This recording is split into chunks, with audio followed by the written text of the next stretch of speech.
Ассалаумағалейкум туғандар, қандайсыздар? Назарыңыздарда Қайырдың базары жоқ каналы.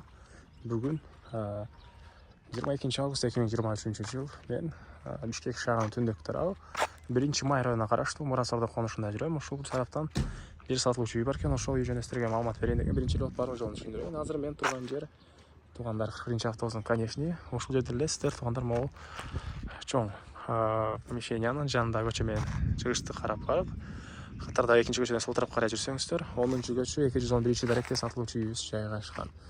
Жана айткандай, Бишкек шаарынын 1 май районуна караштуу калат бул жер. Жана бул конуштан Ош базарына карай 911 жана 41 автобустар менен бара аласыздар тугандар. Так. Жолдо мынакей асфальт. Дагы эмне маалымат? Бул жакта жакын жерде мектеби, мечит деле мынакей жакын болуп калат экен. Мына ошондой эми барып үйгө жатып сизерге калган маалыматты бир чекеден берейин тугандар. Мынакей тугандар, келүү жолун түшүндүргөнчө бүгүнкү чыгыш сатылуучу үйгө да жетип келип калдым. Бул үйдүн көчө тараптан көрүнүшү. Так. Түштүк чек бул жерден башталат. Түндүк чек бул забор бүткөн жерге чейин. Жалпысынан жердин аянты 4 соток. И көчө тараптан мынакей тугандар бийик. Эпископтун болгон забор и мынакей көрүп дарбаза жана жолдор орто кеңдикте тугандар. Электр энергиясы бар, суусу бар, прожекторлор орнотулган жана ошондой эле мынакей септик көчө тарапка орнотулду могу жерге мынакей. Эми короосуна калган маалыматты берейин. Мектеби тугандар мынакей могу теректин ары жагында эле болуп калат. Жаңы салынган мектеп. Жөөгөн эле барып келе аласыздар. Жана мынакей бул жерде мечит деле көрүнүп турат тугандар. Мечит жакын, ошол мечит турган көчө менен эле бул жакка чыксаңыздар 41 автобустун конечный шаарга түз Ош базарына барат. Өзү бул район 1 май районуна караштуу болуп калат, Мурасордо конушу. Андан ары эми короосуна кирип калган маалыматты бир чекеден берейин. Мынакей бул короосу. Алды тарабы стяжка болгон. Кенен эле көп эле машина аткандай жерде түрүндөгү очаканага чейин стяжка тугандар. Көп эле машина атат. Бул жакта 12 болгон үйүбүз. Стенасы бышпаган кирпич. Бул жана дагы монча бош жер. Калсаңыздар хозпасторго салсаңыздар деле болот. Жана бул жерде мынакей үйдүн сырткы тарабындагы ажатканасы. Так. Андан ары отопление котел бул жакта жайгашкан. Үйдүн сырткы тарабынан деле, ички тарабынан деле кире аласыздар ал жакка. Короосуна келгенде мондай бийик забор тугандар. Жана үйүбүздүн негизи кирүүчү эшиги бул жерде жайгашыптыр мынакей. Төрүндө очоканасы, дагы бул жакта бир сарайы, бул жакта дагы бир сарайы бар. Азыр биринчилеп үйдүн ички тарабын көргөзөйүн, андан соң силерге короосуна чейин калган маалыматтарды берем тугандар. Мынакей бул үйүбүздүн негизи кирүүчү эшиги, көрүп темирден болгон эшик орнотулган. Мынакей тугандар, бул үйүбүздүн кире бериши, прихожкасы. Так, бул жерден калган бөлмөлөргө өтүп кетебиз. Оң тарапта кухня жайгашкан. Мынакей оң тарапта кухня, кухонный мебелдер, раковина орнотулуп чыгарылган, газовый электрический плита тугандар.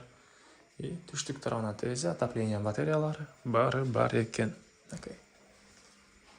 Андан ары оң тарапта кухня, а сол тарапта ванна, душ. Мынакей. Раковина орнотулуп суу чыгарылган бул жагынан. Сарыстан менен жылыт жана түштүк тарабынан терезе анан отопление котелуна үйдүн ички тарабынан деле, сырткы тарабынан деле кирип чыксаңыздар болот. Көмүр менен жылыткан котел үйүбүздү жылытат тугандар. Андан ары түз кирсек, мынакей жакта дагы бир коридор. Бул коридордун калган бөлмөлөргө өтүп кете алабыз тугандар. Полдор ламинат. И көрүп тургансыздардай бөлмөлөр аралык эшиктер орнотулган мынакей. Жана бул жерде бир спальня бөлмө. Чыгыш тарабынан терезе. Полдор ламинат мынакей. И андан ары бул жагында дагы бир бөлмө. Чыгыш тарабынан терезе орнотулган мынакей. Көрүп тургансыздардай ремонт.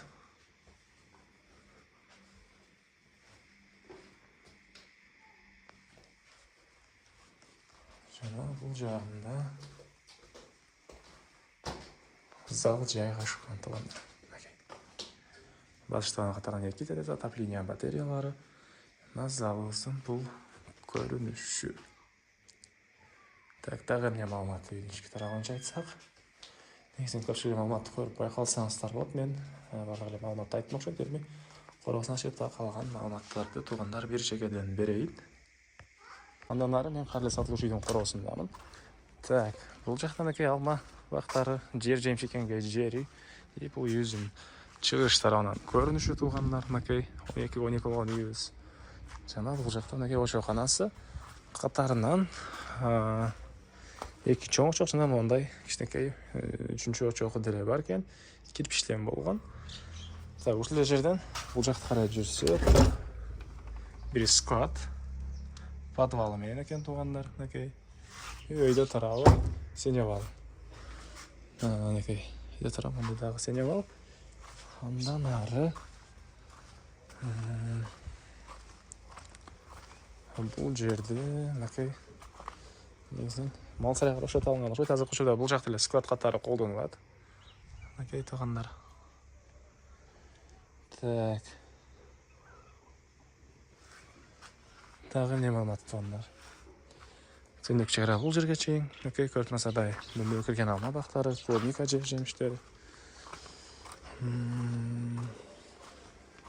Айтылбаган эмне маалыматы бир эле баасы калды окшойт. Бул жүзүм баасы туугандар.